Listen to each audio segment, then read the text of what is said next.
¿Cuándo y con quién te montas por primera vez en teatro?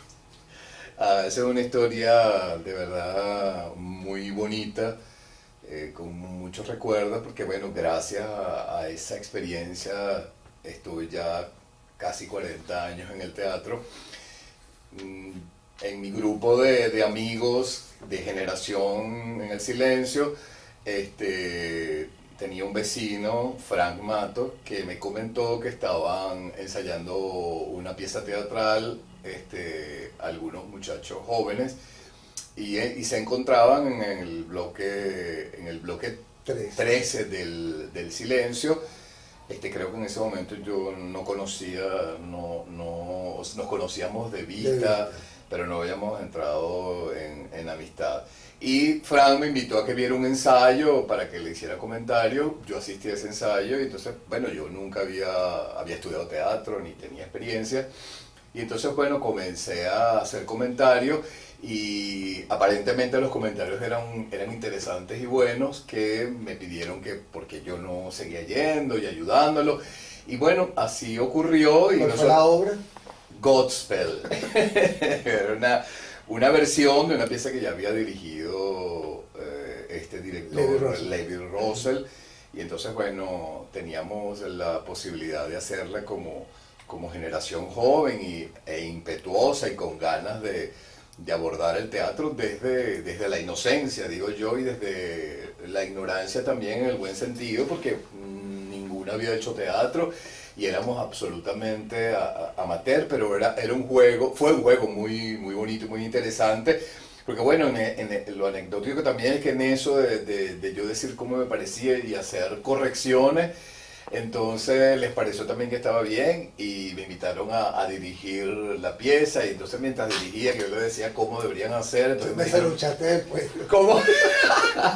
Y entonces, bueno, entonces me pidieron que porque no actuaba tan bien.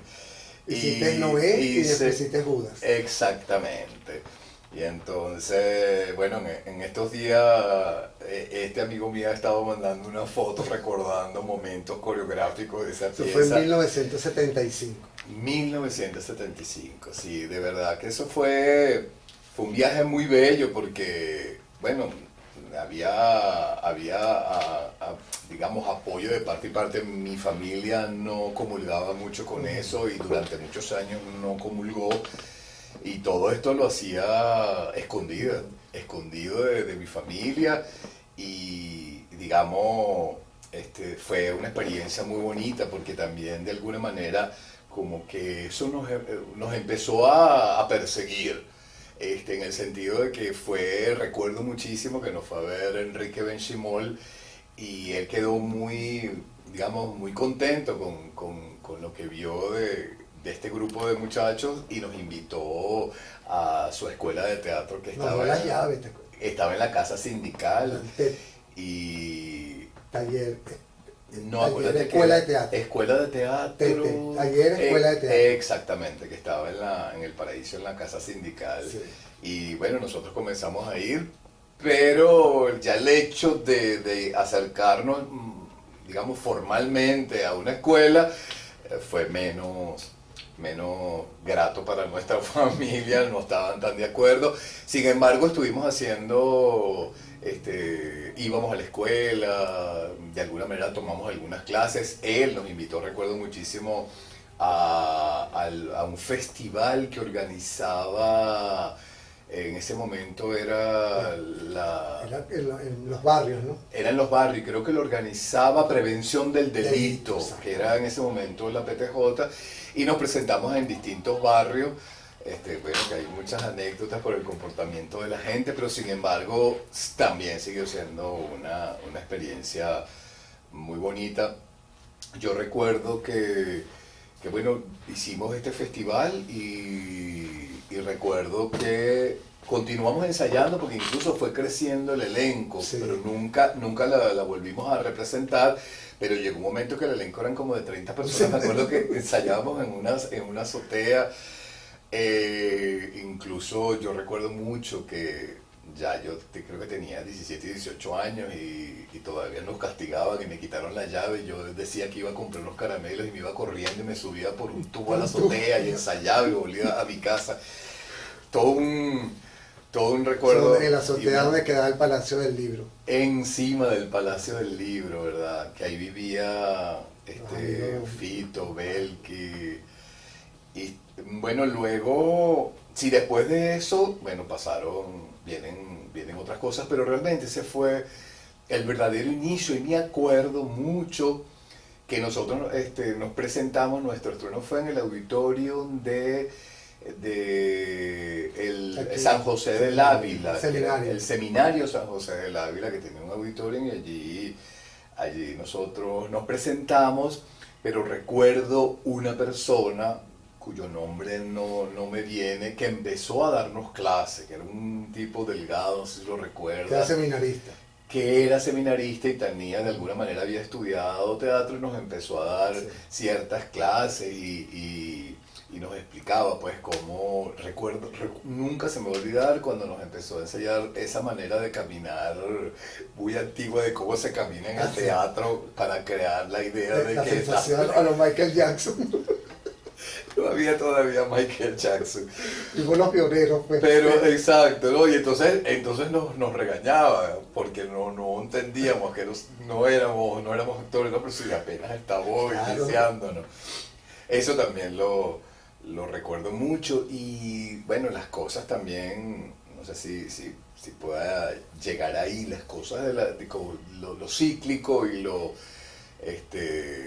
digamos, lo que ocurre en la vida, que muchos años después, cuando ya yo estaba vinculándome más al teatro, yo empecé a ensayar una pieza de teatro en ese auditorio, después de muchos años, con una gente que tampoco conocía, pero que llegué ahí y yo no podía creer estar allí, volver a recordar, bajar al camerino. O sea, todo esa revolución de recuerdos que es maravilloso, y que digo, bueno, yo creo que después, cuando sigamos hablando, yo estaba asignado a... Porque fíjate, de todo ese grupo, el que sigue en teatro y está en teatro eres tú. Exactamente, sí, porque es cierto, ¿no? Hay vinculado de alguna manera al arte, tú desde el lugar de la comunicación. Exacto. Pero digamos, los demás siguieron por otros rumbos, otras carreras, otras experiencias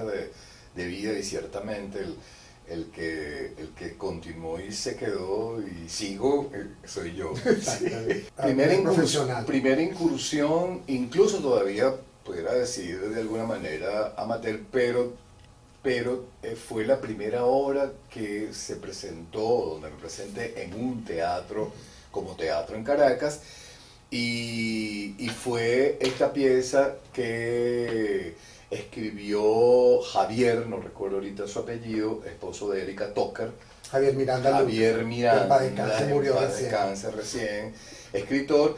Escribió una pieza que se llamaba Concierto, Desconcierto, y tú, amigo de Erika, me comentaste, y Erika y tú me invitaron a una lectura, y de esa lectura pues siempre te queda. Me quedé porque bueno, yo estaba asignado. Yo fui el de la música, ¿te acuerdas? El musicalizador. Exacto. El gong. Exacto. Y lo interesante, bueno, comenzamos a ensayar, o sea, se tomó su tiempo porque entraba gente, salía gente, y sin embargo, logramos, el Teatro San Pedro.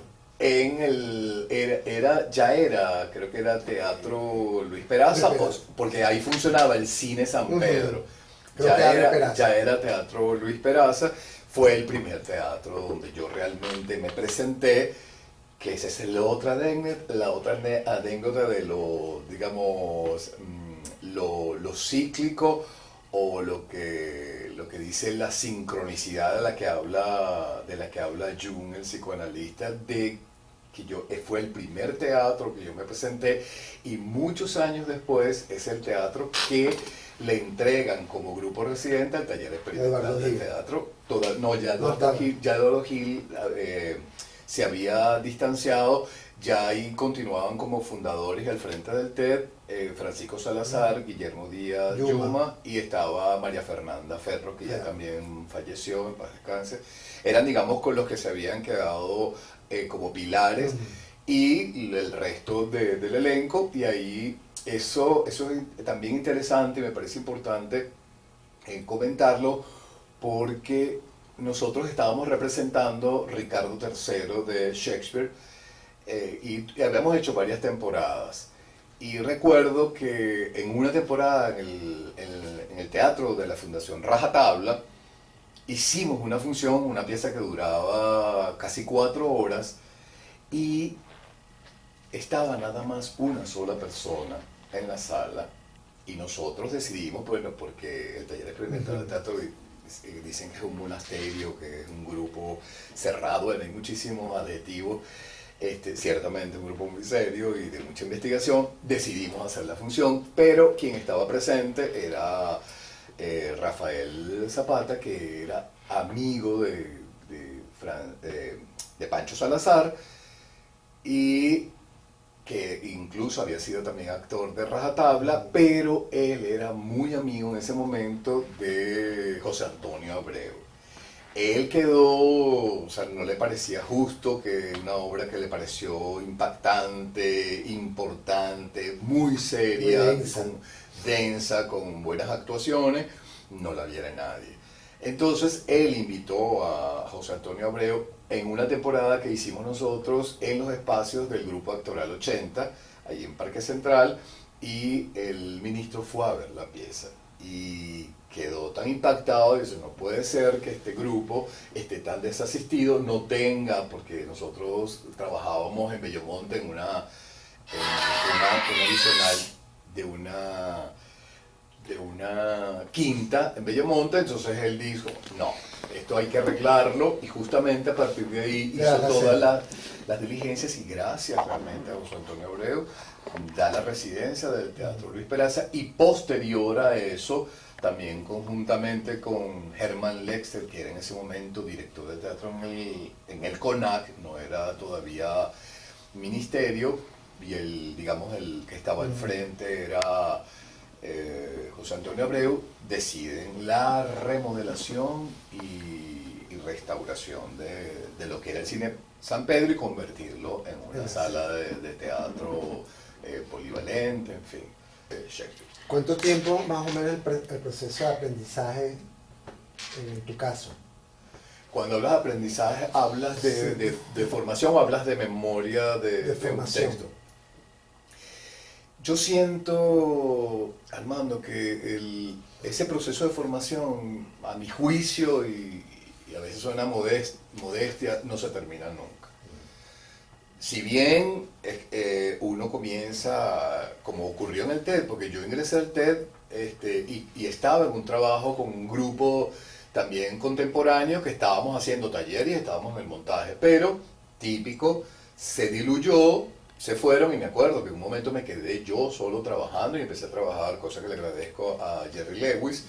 Comenzamos a trabajar, yo me quedé solo trabajando con él, y estábamos trabajando un monólogo de los hidalgos de Verona, de Shakespeare, y entramos en la dinámica de Ricardo III, pero luego que nos otorgan el Luis Peraza, yo ahí entonces entré, como digamos, en mayor profundidad al taller de formación, que fue previo al montaje de Hamlet, de Shakespeare también, que dirigió Yuma. Entonces, sí, hay ciertamente un periodo de formarse, de tratar de entender todo lo que, digamos, lo que significa el trabajo, la metodología y el sistema de aprendizaje que tiene el TED, cuya fuente viene naturalmente y directamente de Jerzy Grotowski a través de Elizabeth Albahaca.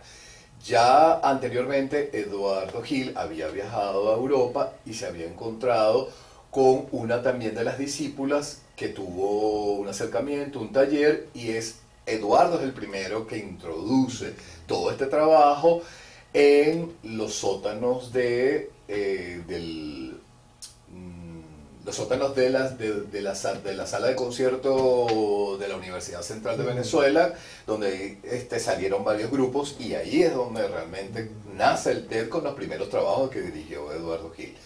Entonces, volviendo a lo de la formación, sí hay un periodo, un proceso donde está entendiendo el cuerpo, está entendiendo incluso la psique, la conciencia, comienza el reconocimiento del cuerpo, el reconocimiento de la energía, de la voz, pero esa formación, a mi juicio, no se termina nunca. De hecho, más allá de actualmente que soy docente, siempre digo que yo facilito al estudiante la experiencia, y no es que yo lo estoy enseñando, sino que le facilito que él pueda darse cuenta de lo que está ocurriendo con su cuerpo, con su respiración, con la voz, y lo que puede dar. Que vaya descubriendo lo que él puede dar, más allá de que mi palabra es ley, mi palabra es la única. No, porque precisamente todo el tiempo es un laboratorio de exploración. Una obra no tiene nada que ver con la otra. Nada, y cada cuerpo es distinto al otro, cada proceso es distinto al otro, mientras alguien entiende inmediatamente una indicación, hay otro estudiante que se tarda días. Pero como yo les digo, el punto es que los dos llegan al mismo lugar. Uno más rápido, otro más lento, pero llegan al mismo lugar. A la misma meta. Exactamente. Entonces, ahora lo de la formación sí es importante, eso lo debo acotar, porque todo actor o actriz tiene que pasar por un periodo de formación precisamente que le permita entender, antes de abordar situaciones escénicas, qué es lo que va a ocurrir con su cuerpo, con su voz, con sus emociones, y todo lo que eso implique, todo lo que significa permitir que otro ser imaginario que de alguna manera tiene y no tiene que ver con uno pueda vivir en escena y pueda realmente convencer, transmitirlo, ser verdadero como intérprete escénico. ¿Cuál es para ti tu maestro? Buena pregunta, como hay un texto que dice, difícil pregunta me hace. Esto de demonio, de Dostoyevsky. Mira, yo tengo de verdad como maestro, porque fue muy exigente a Eduardo Gil, digamos, en todo lo que es el trabajo del actor, el compromiso. Tengo que nombrar a Felicia Canetti, que realmente es mi maestra, porque de ella heredo yo el conocimiento para yo estar dando clases de voz y dicción, que me he especializado en eso gracias a todo el bagaje, porque yo incluso le pedí en un momento que yo quería ser de alguna manera multiplicador del conocimiento que ella tenía, y ella, maravillosa maestra, pues accedió y comenzó a formarme para eso, y me permitió que yo le diera clases donde ella daba clases, suplencias en el Instituto Universitario, en el programa de formación de la Compañía Nacional, y eso permitió que yo me fuera formando, fogueando, hasta que ya comencé a hacerlo a nivel pedagógico, pues ya directamente como docente. Tengo también que durante muchos años también ha sido compañero de escena y maestro, Guillermo Díaz Yuma, importante para mí como figura maestro, y no puedo dejar afuera a Elizabeth Albahaca, que viviendo en Canadá, pues vino varias veces aquí a Venezuela a dirigir montajes nuestros del taller experimental de teatro, y de verdad que eso era, o sea, sus indicaciones, verla dirigiendo, lo que ella decía era una clase magistral, y de verdad que es una maestra de la dirección y de la actuación también, porque aunque venía con tiempos muy precisos de montar, claro, no dejaba de insistir, no dejaba de recordar, de incluso explorar, incluso de trabajar la voz, trabajar el cuerpo. Fue de verdad importantísimo, y no la puedo dejar de nombrar. Son como, por supuesto, en la vida uno se va encontrando Claro. con otros maestros, pero digamos como los maestros más- importantes y claves Tu digamos, formación. en formación son, Eso. son ellos. Sí. Fue el primer montaje que dirigió Elizabeth. Nosotros veníamos de haber hecho Hamlet y ella vino por primera vez y propuso una pieza que se titula Ferdydurke, de Witold Gombrowicz, un escritor polaco que trata sobre la familia, la sociedad, muy buena. Y allí yo tuve que hacer varios personajes, 3 personajes. Pero lo anecdótico e importante es que me tocó hacer un mendigo. Y recuerdo, nunca se me olvida, que yo me inspiré en uno que siempre se paraba. Yo vivía en el bloque 1 de la letra C y en ese pasillo y yo hablaba con él. Y fue como una referencia muy importante y yo preparé digamos, al personaje y tal fue la composición, la transformación que yo entro y Elizabeth está hablando y pregunta, ¿y quién es este tipo que se acaba de meter? Y le comentan, no es un tipo, ese es Ludwig. Ya. Sí, yo lo creo. Eso Impresionante. fue para ella. Yo cuando te vi dije, lo perdimos. El propio mendigo. Y Impresionante. entonces, sí, y fue tan, digamos, que es donde yo hablo cuando dicen, no, que bueno, que el personaje no habla, y de verdad, hay gente que opina, y hay opiniones divididas de que hay personajes pequeños y otros decimos que no, que también depende de lo que tú puedas hacer y cómo tú le impactas al espectador. Y ahí es donde voy. O sea, ese personaje entraba a escena, bajaba y le pedía a una familia dinero. Eso era toda la acción.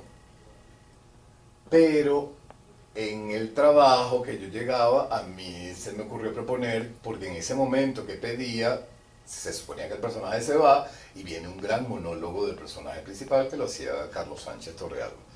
Y entonces yo lo que hice fue que me quedé y había un banco de parque y yo me quedé en ese banco de parque y yo veía que ahí era como también un homenaje a este ser que yo había hablado mucho con él y que él hablaba mucho solo. Pero resulta ser que yo empecé a crear como una especie de alter ego con el actor. Él estaba en el monólogo y entonces mientras él decía palabras yo las repetía y entonces yo estaba en el banco Será como que como todo una un locura. parque y era como una locura decir nada, tal cosa. Eso le gustó muchísimo a Elizabeth y bueno, no quiero contar al público. Este, pasaron muchas cosas. Recuerdo que la coordinadora del teatro, cuando yo entré el día del estreno, dijo, se metió un mendigo y le echó a perder el trabajo de los muchachos. Dios mío, ¿qué hago? ¿Lo saco? ¿No lo saco? Y justamente una vez me pasó esperando a entrar a escena, ahí funcionaba detrás del teatro Alcohólicos Anónimos y salían de una reunión y me querían sacar. Me querían sacar porque no podía ver mendigo y no se podía quedar durmiendo. Entonces, yo para poder convencer a esa gente que no, que yo no era actor, ¿qué actor vas a hacer tú? Tú lo que eres un loco, tú tienes que irte de aquí. Tú, menos mal que se dio cuenta Yuma, que actuaba en la obra, que dijo, no, se acercó. Le digo, sí, él es un actor, está esperando para entrar en escena. Dios mío, pero qué bien está, qué bien lo hace. Está como Tania Sarabia que se le metió el perro, se la estaba cogiendo en escena en el día que me quiera. Sí, verdad, sí, esa anécdota inolvidable. Allí, por supuesto, después de todo eso, con ese personaje, porque dije, sí, ya, o sea, es como sentir que abordaste, Sí, profesional. que tienes las posibilidades y, bueno, de ahí en adelante, por supuesto, con los bemoles, con ensayo y error, acierto y desacierto, pues ya fue cada vez solidificándose pues el trabajo como actor. Mira, la que más recuerdo como mayor reto, difícil por la compleja y por la exigencia, fue Esperando a Godot. Porque fue un trabajo de muchos tiempos, de muchas horas, Y bueno, ahí los protagonistas son Vladimir y Estragón, que Vladimir lo representaba Yuma y yo Estragón, y de verdad ha sido muy difícil, porque en Demonios hice 3 personajes, no es que no son fáciles, pero bueno, buscaba siempre variarlo, fue también tuvo un trabajo interesante, pero como trabajo muy, muy difícil, esperando a Godot. ¿Y la obra que no repetirías? Que te digan tienes que volver así, diga, "Uy, no".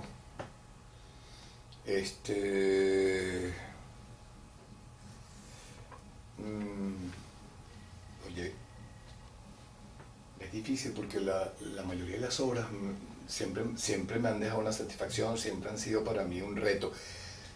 Quizá no porque no me gustara, sino porque quizá no tuvo la repercusión o lo esperado, y por lo difícil del contenido es la Fedra de Racine, porque está escrito en verso, entonces el trabajo se hizo muy difícil y no tuve es como el montaje que no me generó satisfacciones como el resto, es el que menos satisfacción me dejó, fue esa pieza, a pesar que los personajes estaban muy bien definidos, con excelentes actores, estaba Diana Volpe, Aide Faverola, Nirma Pietros, pero sin embargo creo que allí no sé si no la volvería a hacer, pero no me dejó la satisfacción de como me han dejado otras piezas. Algunas veces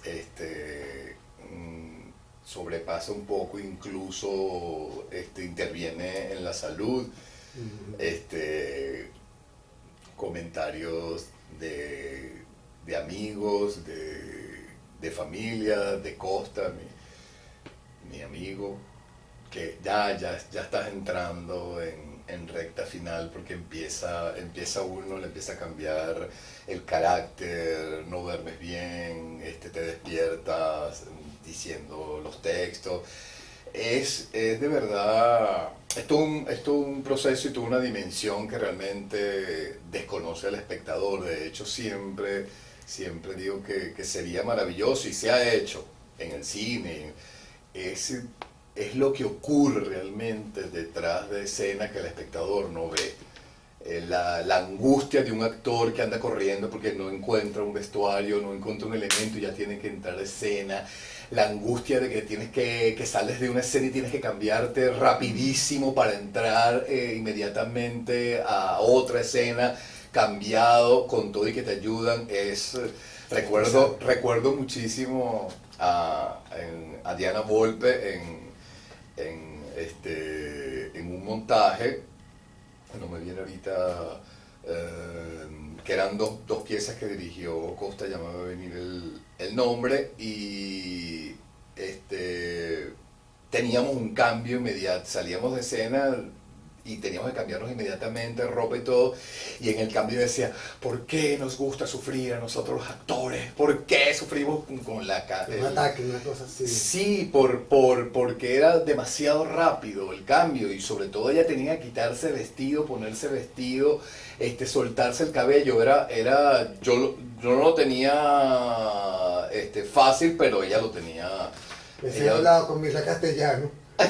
¿Cómo se cambiaba en Venezuela, te acuerdas? En pleno escenario. Ah, claro, que hacían todo eso y le quitaban las cosas que las tenía superpuestas. Trópico del Crimen se llamaba el montaje, que tenía 2 piezas. Sí, mucho estrés. Sí, entonces, pero volviendo a lo es un trabajo de mucha dedicación, desde que comienzas a leer el texto, tienes los primeros encuentros. ¿Cuál es tu técnica, ya que tocas esa parte? Tu técnica actoral, ¿cómo te aprendes los textos? ¿Cómo asumes el personaje? ¿Alguna maña que tengas? O sea, en tu mundo ya cuando tienes una obra a las puertas, pues, entonces, ¿cómo te preparas? Sí, después digamos, digamos, el primer encuentro con el texto, las primeras lecturas, digamos, empieza a analizar con el director el personaje, comienza ese trabajo, digamos, a solas, pues, el trabajo en solitario, que es esa autonomía que tiene que tener el actor, que es cómo empiezo yo a desglosar el texto. Por supuesto, hay muchas técnicas en el TED, trabajamos mucho sobre el texto ahora, entonces también cómo desglosarlo por bloques, tratar de entender, porque, o sea, digamos, memorizar sin entender no es lo más conveniente a mi juicio. O sea, tratar de entender qué está diciendo el personaje, cuándo cambia de pensamiento. Inclusive el de tu compañero. El del compañero, exactamente, lo que él está diciendo y por qué. Entonces todas las preguntas que uno empieza a hacerse, por qué, para qué, cómo, de dónde viene eso, qué es lo que me está diciendo.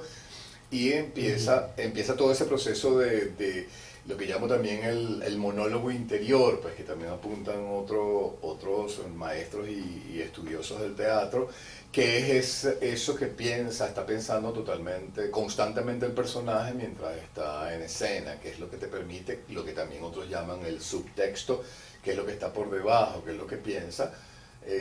Lo que pensamos nosotros como seres humanos cuando estamos conversando. Siempre el pensamiento está activo y siempre está analizando qué te voy a responder, qué me estás preguntando, para yo, siempre está elaborando.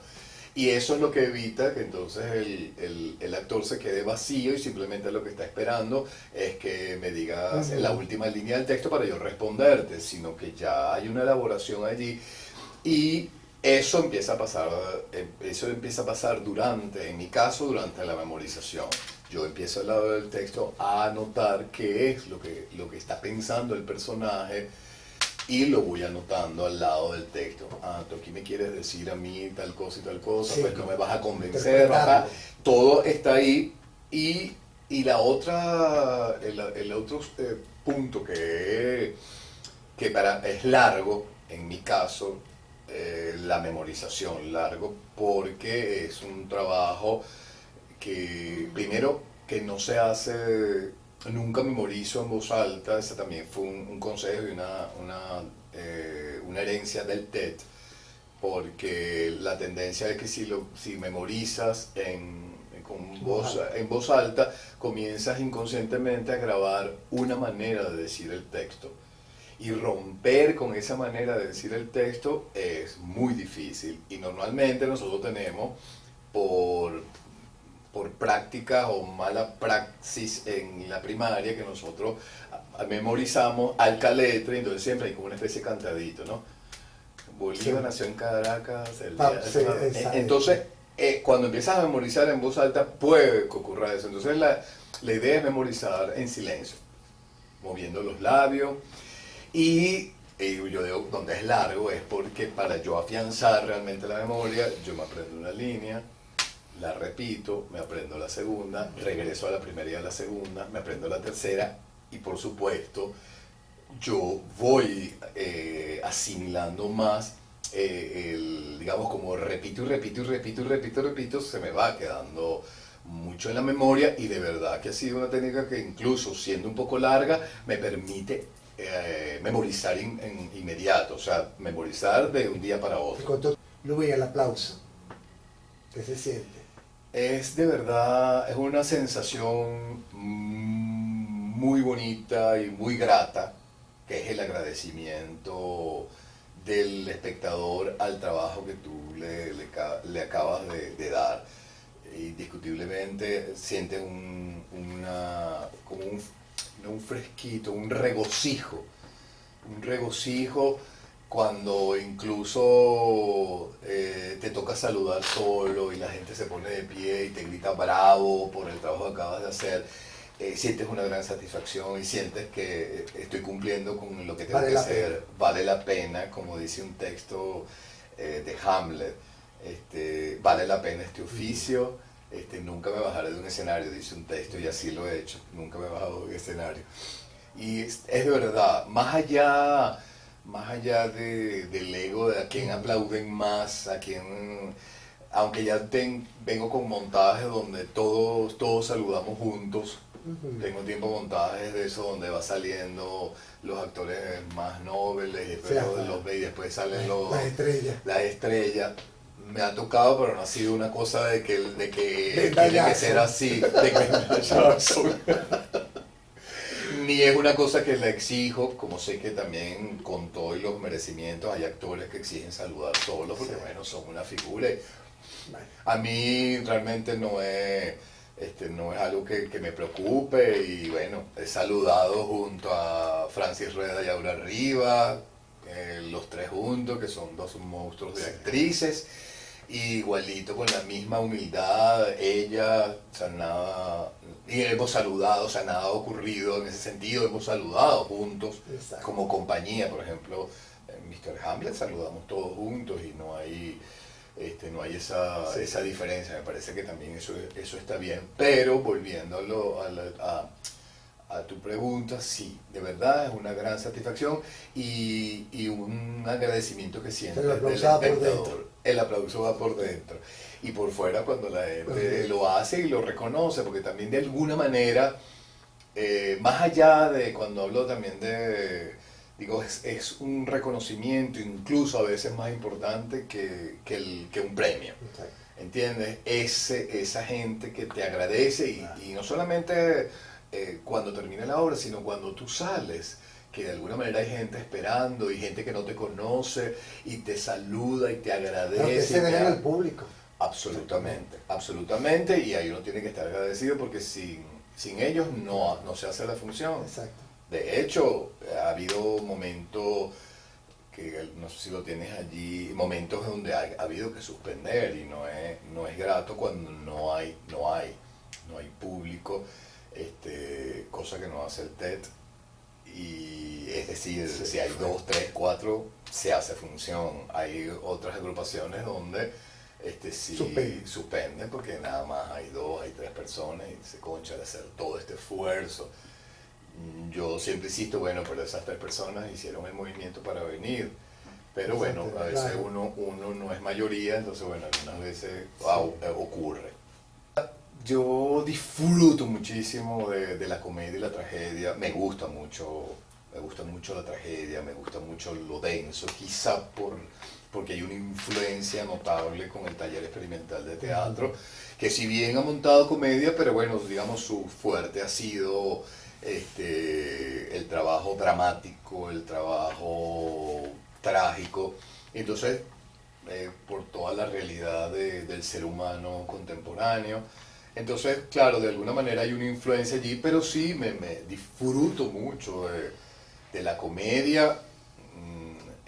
Justamente ahorita haciendo Mr. Hamlet, es realmente muy, muy sabrosa esa comedia y creo que es importante hacerlo porque también eso crea equilibrio Eso, la, dentro de... no repetirse. Exactamente, y además dentro de la densidad, recuerdo mucho Mujeres Sabias, que dirigió Costa, que era una crítica a la academia universitaria y sobre todo hacia a los actos académicos de la Universidad Central y entonces ella hacía un personaje maravilloso que casi todo el tiempo era como una especie de bailarín clásico y era muy divertido.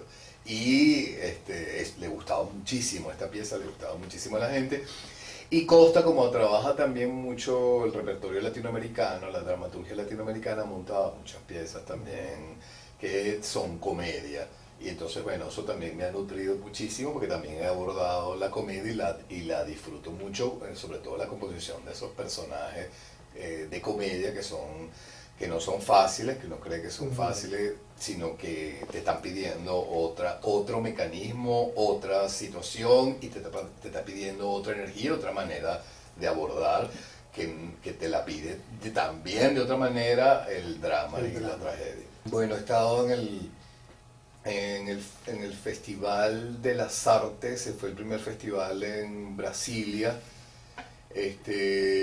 Bueno, en Brasil he estado en 2 oportunidades en festivales, he estado en el INIADA, un festival que se realizó en Grecia, he estado en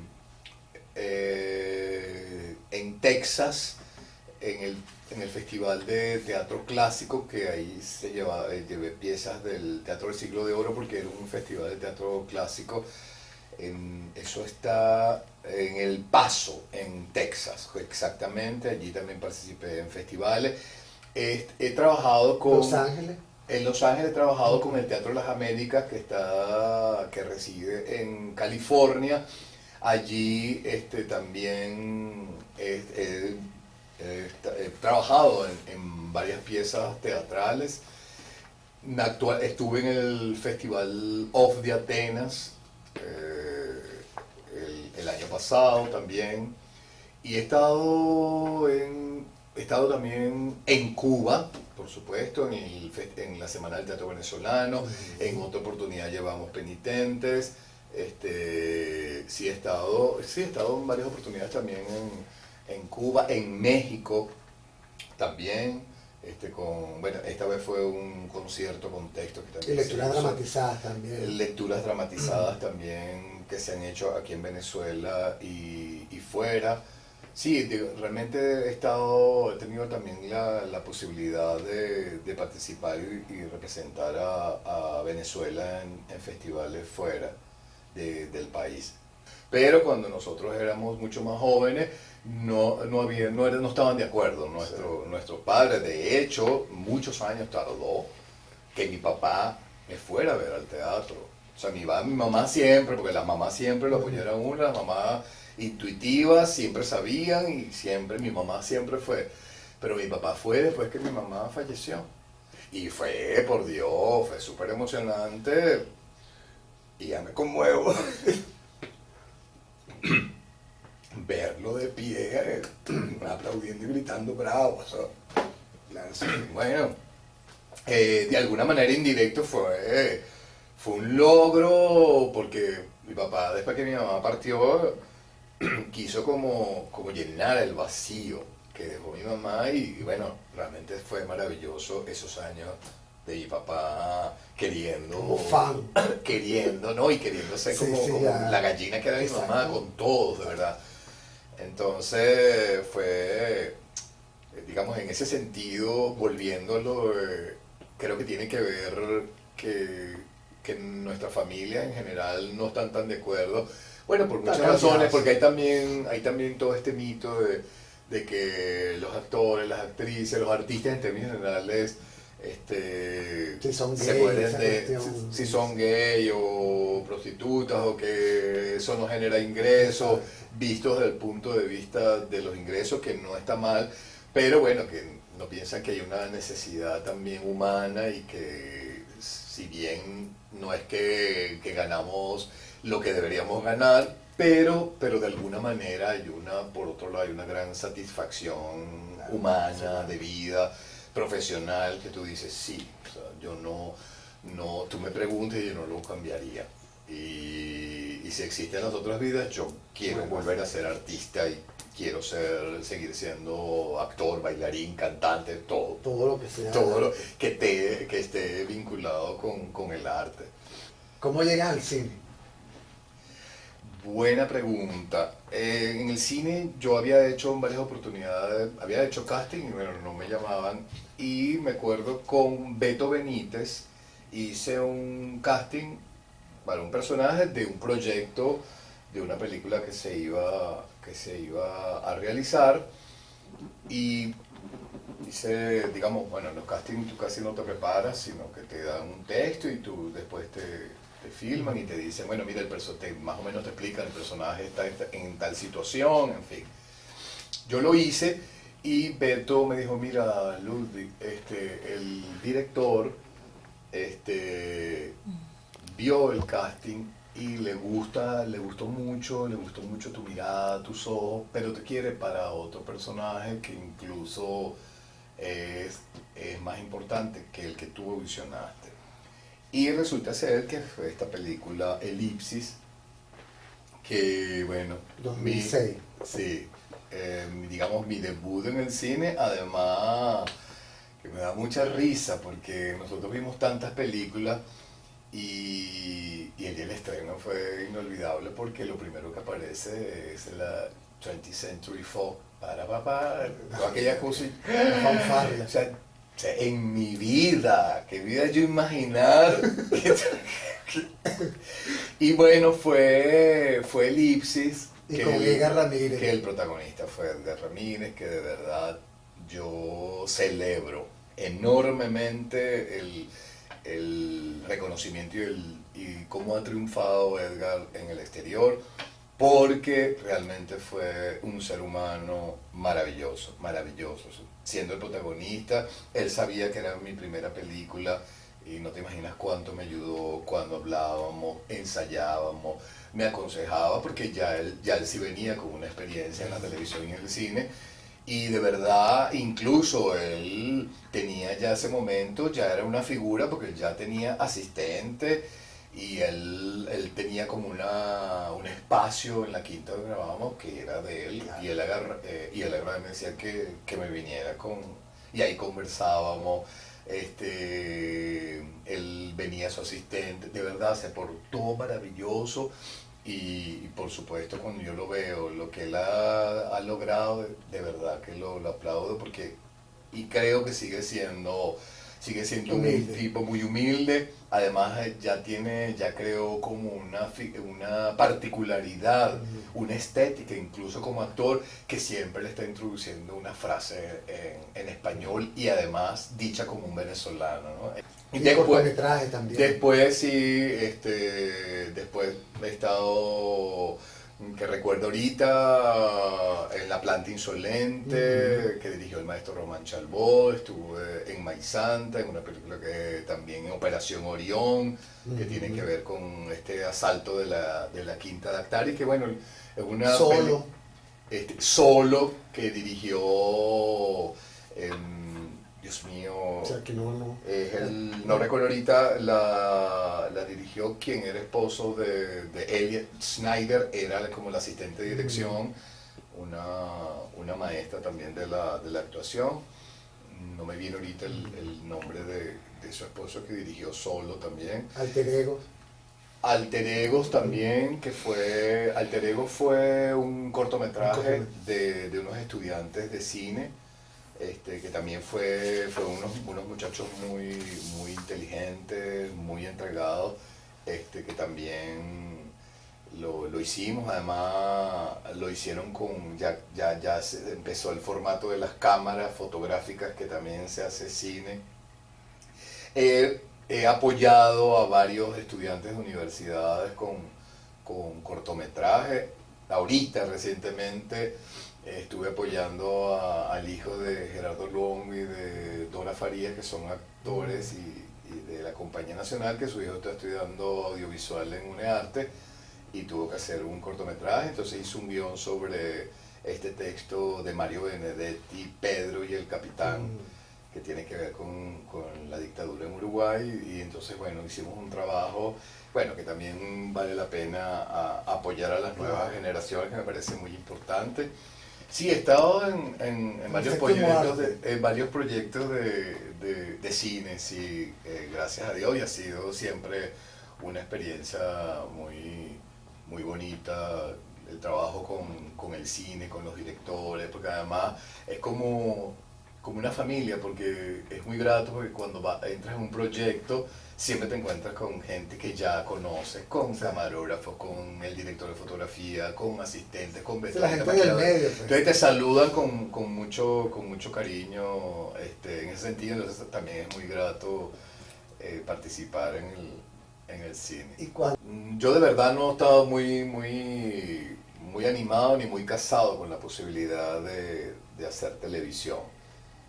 Pero tratándose que eres tú y que ya te conozco, porque aquí viene otro enlace, yo participé en un proyecto para niños que se llamó Juana la Iguana, que Juana la Iguana era un personaje, una iguana que era un muñeco habitable, y yo audicioné para un personaje X y me pidieron que si yo quería audicionar para el personaje de Juana la Iguana, porque era un muñeco habitable, que tenía que bailar y todo aquello, y me pusieron el traje. Yo hice una audición que inmediatamente Claudio iba a dirigir todo ese proyecto y me dijo, no, tú tienes que hacer Juana la Iguana, que era el personaje protagónico. Bueno, pues eso se convirtió en un hito para los niños impresionante. Ahí conozco yo a Claudio Callado. Entonces ya había una relación, aparte que él había visto el teatro, había una relación ya de director-actor. Conversamos y luego me dice, mira, él me llama, mira, Luz, después de conversar contigo, que te estuve viendo y todo,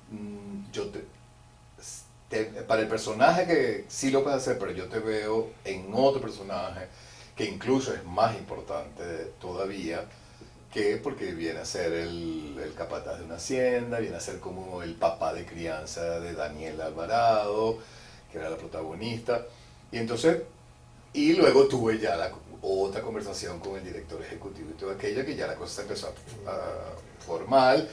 Y entonces recuerdo mucho a uno de los directores de tele que me dijo, bueno, no tienes mucho que pensar, porque detrás de ti hay 20 o 30 personas que están muriéndose por hacer ese personaje.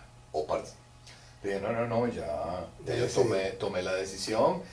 Y bueno, allí fue, digamos, mi primera experiencia. Tengo que confesar que la primera vez que llaman a todo el elenco para hacer ya todo lo que son fotografías de la relación de los personajes para la promoción, yo me sentí cucaracha en baile de gallina. O sea, no conocía a nadie, solo conocía a Violeta Alemán, que fue mi pareja en la novela. Entonces ella sí me dijo, Ludwig, no, vente para acá, no, vamos a hablar, no, tranquilo. Y entonces, bueno, ahí se me acercó Daniel Alvarado, me saludó, qué grato que vamos a trabajar juntos. Y empecé a conocer ¿Qué novela? a los actores. La novela se tituló Un esposo para Estela, con Luis Jerónimo Abreu, que además es otra persona maravillosa, un ser humano maravilloso también, porque de verdad no tengo quejas de ese equipo que me tocó trabajar, porque todos fueron de verdad excelentes compañeros y de verdad me sentí muy bien. Es otro mundo, pero fíjate, hay algo que rescato mucho de la televisión y siempre lo digo. La televisión, aunque uno no esté de acuerdo de la manera como se trabaja, de la manera como se aborda el trabajo Háblame de esa diferencia. actoral. Fíjate, mientras uno tiene todo este espacio de tiempo, de ensayo, día a día, de lectura de mesa, después pasas a analizar, a memorizar, que son a veces meses que te llevas montar una pieza teatral, en la televisión no funciona así, e incluso en el cine, pero en el cine hoy por hoy la gente ensaya también para el cine. ¿Qué pasa con la televisión? Que tú te entregan el capítulo, ahí está, eso lo hice. Imagínate tú, gracias, qué recuerdo, Dios mío. El trabajo en la televisión es un trabajo de la inmediatez, que es lo que yo rescato. O sea, que te reta, que tienes que hacer un personaje y conectarte con una situación en lo inmediato. No hay una preparación. No hay preparación, tú recibes los capítulos. Mira, ya salió el capítulo 13, el 14, el 15, hasta el 20. Te llevas tus capítulos, pero tú no sabes. Empiezas a leer dónde tienes escenas. Y entonces, claro, uno si en casa prepara, en esta escena pasó antes tal cosa y después qué pasa para yo saber en dónde situarme. Pero eso no te garantiza que hay secuencias, igual como en el cine. Es decir, te llama por teléfono y te dice, mira, mañana graba la escena 5 del capítulo 20 y tú acabas de grabar una escena del capítulo 10. Entonces tú tienes que leerte todo para saber qué es lo que ha ido ocurriendo para la situación de ese momento. Que ubicarte, pues. Ok, eso es trabajo del actor, pero cuando tú llegas, entonces pasan dos cosas. Una, que tienes que esperar horas y horas y horas para el momento que te toca grabar. Y la otra es que tú llegas y te dicen, toma, aquí tienes 2 escenas que grabas hoy. Y tú inmediatamente, pero ya va, necesito saber de dónde, para dónde, qué es esto. No, tranquilo, cuando subas al estudio te van a decir qué es lo que el director hace, que medio ensaya antes. Bueno, tú te paras aquí, las cámaras van a estar aquí, la situación es esta, vamos a hacer un ensayito y graba. ¿Qué es lo que yo incluso le digo a la gente? Que las herramientas y todo el oficio, por eso es lo importante también del teatro. Eso te lo permite nada más el teatro. Por eso es que hay tantas fallas con todo el respeto que me merecen los mister y las misses, hay muchas fallas actorales porque no ha habido una formación profunda de lo que es el trabajo del actor. Mira, he recibido condecoraciones, mérito del trabajo, en varias oportunidades, mención honorífica en el Premio Municipal de Teatro y también Premio Municipal de Teatro como mejor actor de reparto. En un festival, en una edición de un festival que no se otorgó, se creó un premio Rodolfo Santana donde fui nominado como actor en ese festival, pero al final no, digamos, no hubo digamos, decisión y no solamente quedó en la nominación. Maestro honorario. Sí, la Universidad Nacional Experimental de las Artes, UNEARTE, en un momento determinado comenzó a hacer reconocimientos a docentes y actores con una trayectoria importante y me otorgaron el título de maestro honorario. En el 2017. Exactamente.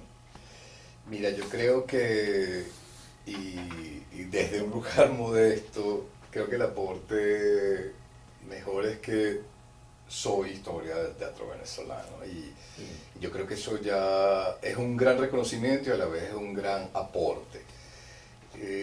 Y tengo que decir, y lo insisto mucho en la academia, en la universidad, que hay que recordarle a las nuevas generaciones la historia del teatro venezolano. Me atrevo a decir, los hacedores.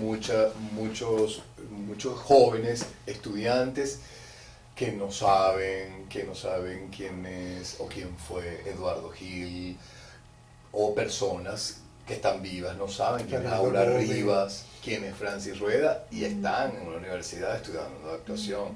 Entonces creo que también son dos cosas que la academia tiene que insistir y los docentes en cuando se da historia del teatro venezolano no tienen que aparecer estos nombres, porque es la única manera de preservar la historia y preservar el reconocimiento y el conocimiento de todos los hacedores del teatro.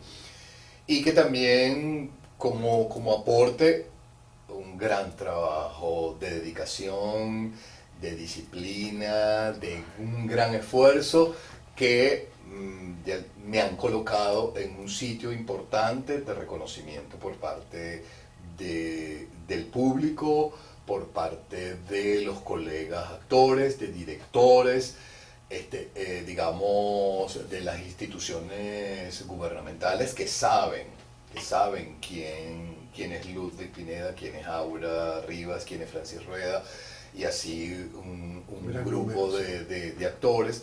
Entonces yo creo que para las nuevas generaciones hay un aporte de un trabajo, como a veces digo yo, gústeles o no, hay un trabajo de muchos años, de mucha dedicación, porque bueno, hay ciertas tendencias con las nuevas generaciones, de como nuevas maneras de actuar, y hay otros que dicen que no, que eso, que como mucha gente que vio Hamlet decía, Dios mío, que estoy viendo teatro de verdad, o sea, teatro de verdad, con actuaciones importantes.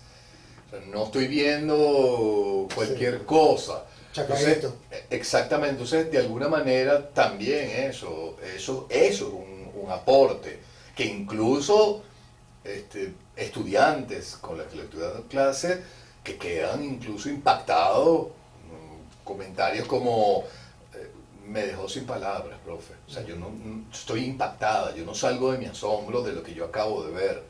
Entonces, claro, ahí sientes, más allá del reconocimiento, sientes que hay un aporte que le estás diciendo a un alumno que este trabajo que estás viendo no es cualquier cosa y que ese trabajo que estás viendo viene de muchos años de trabajo, de mucha dedicación, de mucha disciplina, muchas horas, de angustia, de tropiezos, porque eso es algo importante. El oficio te da oficio, pero siempre empiezas un proyecto nuevo sin saber cómo es, identificar, que no te quieres repetir, que esto se te parece a tal personaje, entonces cómo buscarle la vuelta, cómo abordarlo. Es toda una incertidumbre y te va llenando también otra vez de que no encuentras, de que fallas, de que no entiendes todavía, a veces no entiendes al director, a veces no entiendes todavía del todo al personaje. Y bueno, eso es la magia realmente de la actuación y del teatro. El teatro es transformador, el arte es transformador y el teatro para mí es una tabla de salvación. Siempre pongo la imagen de un naufragio y esa tabla que queda flotando donde yo puedo montarme y salvarme es para mí Un pedazo de madera del teatro. el teatro, exactamente. Y lo es todo, de verdad, lo es todo, es mi vida. Yo agradezco de verdad a la vida, al universo, la decisión que yo tomé.